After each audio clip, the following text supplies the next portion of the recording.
We have to get over a mentality that when gas prices go down below $3 or $2.50, that we, if I could use this metaphor, take our foot off the pedal in terms of driving this movement towards renewable energy.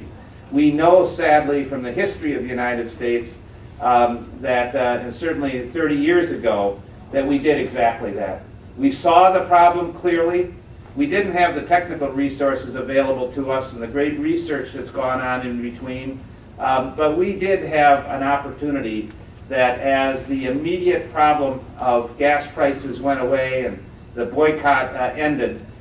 we moved very, very rapidly towards just using more petroleum rather than less. It was almost like we found out how much we depended on it, and once it was back, we had it again, we used it like there was no tomorrow. We can't let that happen to us now.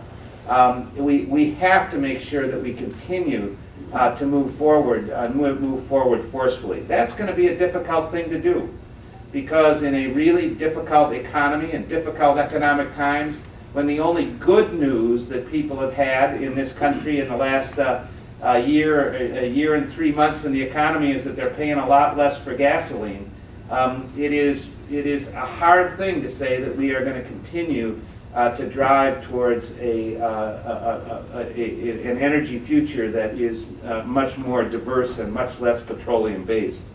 So that's a matter of political will, but it's also a matter of large institutions, particularly research institutions, big universities, not starting to change their focus as well, but to continue to move this forward.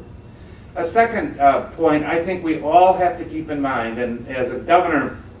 I probably have to keep it in mind more than most, and certainly anybody who's running for governor is going to have to keep it in mind, and that is affordability.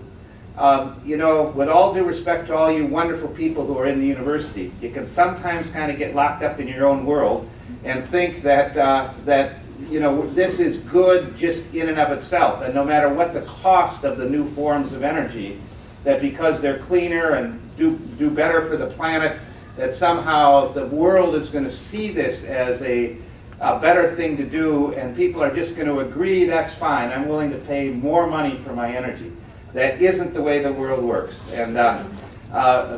this will be economically driven in the end. It is one of the reasons that the cap and trade and the cost on carbon is so essential to this whole discussion. We simply have to have a realistic cost on carbon.